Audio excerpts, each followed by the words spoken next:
Nation one election भारतीय राजनीति का वो मुद्दा जिस पर घंटों तक बहस की जा सकती है, मगर क्या निष्कर्ष निकले या फिर इसे कैसे लागू किया जाए, क्या क्या व्यवस्था करनी पड़े, अगर इस पर सोच विचार हो तो माथा ही छन्ना जाए।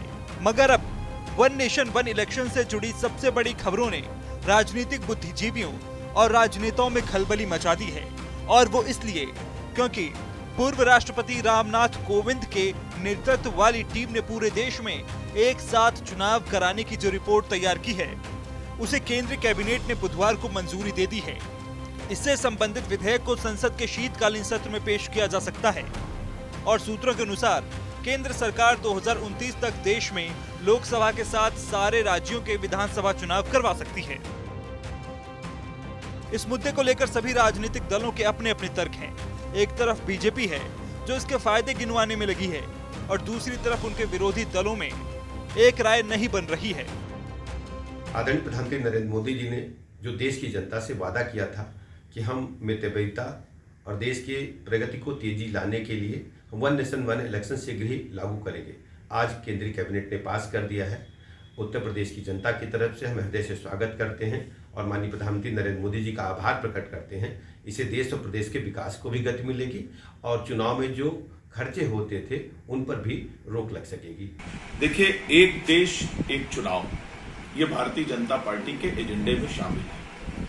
ये देश के लिए बेहद जरूरी है क्योंकि समय समय पर जब अलग अलग चुनाव होते हैं, इससे सरकारी खर्च भी बढ़ता है, साथ साथ जो सरकार की योजनाएं हैं एवं विकास के कार्य हैं वो भी बाधित होते हैं। इसलिए अब यह समय आ गया है जब एक देश एक चुनाव की तरफ देश बढ़े, और पहले भी एक देश एक चुनाव इस देश में होते रहे। इसके लिए जो कमेटी बनाई गई थी पूर्व राष्ट्रपति रामनाथ कोविंद जी की अध्यक्षता में, उसने अपनी सिफारिशें दी है।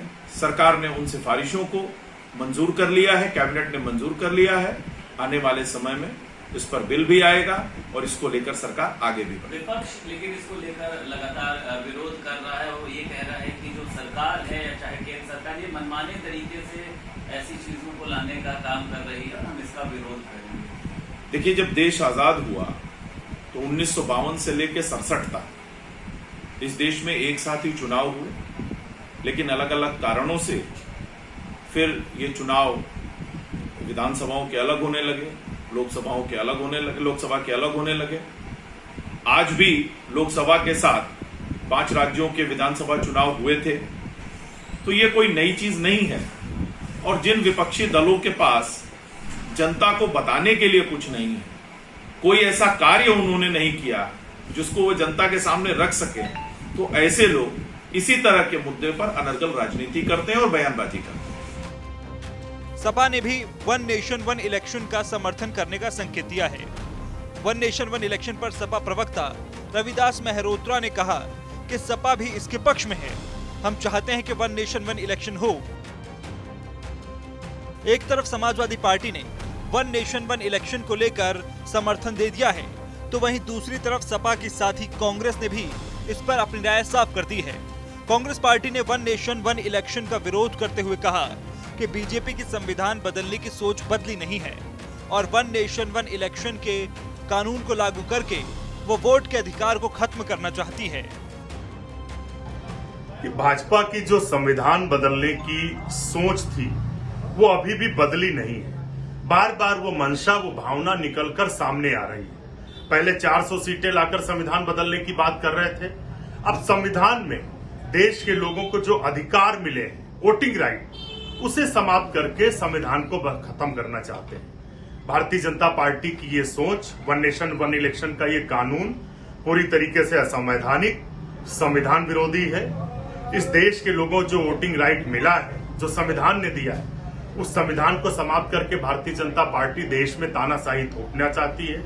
इसीलिए जो देश के जरूरी मुद्दे, बेरोजगारी, महंगाई, भ्रष्टाचार, उस पर ध्यान न देकर सिर्फ और सिर्फ कैसे इस देश के संविधान को समाप्त किया जाए, बाबा साहब भीमराव अंबेडकर के बनाए संविधान के जो अधिकार है उनको खत्म किया जाए, उस पर सरकार का पूरा फोकस है।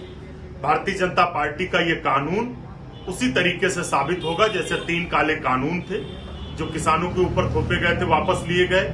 उसके अलावा और तमाम कानून थे। और हाँ, क्या नीतीश कुमार जी से या चंद्रबाबू नायडू जी से पूछा है? सरकार तो अल्पमत में है। ये कानून पूरी तरीके से असंवैधानिक और संविधान विरोधी है। जब सरकार के पास कोई शगुफा नहीं होता तो एक अलग किस्म का शगुफा छेड़ देती है। आज वन नेशन वन इलेक्शन का शगुफा लेकर के आई है। जो सरकार 4 विधानसभा के चुनाव एक साथ नहीं करा सकती है, वो वन नेशन वन इलेक्शन की बात कर रही है। बिल आने दीजिए, हम सकारात्मक चर्चा करेंगे। हम सरकार से पूछेंगे कि ग्राम प्रधान के इलेक्शन से लेकर के और प्रधानमंत्री तक के इलेक्शन क्या एक साथ आप करा सकते हैं? नगर निगम के साथ चुनाव आप, लोकल बॉडीज के चुनाव आप, विधानसभा के, लोकसभा के एक साथ कराइए। सकारात्मक रूप से हम बात करेंगे। और क्या श्री नरेंद्र मोदी जी की सरकार इस्तीफा देगी और इस्तीफा दे करके पूरे देश में एक साथ चुनाव कराए जाएंगे? क्या भारतीय जनता पार्टी की सारी राज्य सरकारें इस्तीफा देंगी तो एक साथ चुनाव हो जाए? सरकार को आना चाहिए, इन सारे मसौदों पर बात करनी चाहिए। और सकारात्मक रुख विपक्ष का है, लेकिन मसौदा तो सामने आए। बता दें कि एक देश एक चुनाव पर पूर्व राष्ट्रपति रामनाथ कोविंद की रिपोर्ट को नरेंद्र मोदी कैबिनेट ने मंजूरी दे दी है। माना जा रहा है कि अब केंद्र सरकार इसे शीतकालीन सत्र में संसद में लाएगी। हालांकि ये संविधान संशोधन वाला बिल है और इसके लिए राज्यों की सहमति भी जरूरी है। 2024 के आम चुनाव में बीजेपी ने वन नेशन वन इलेक्शन का वादा किया था,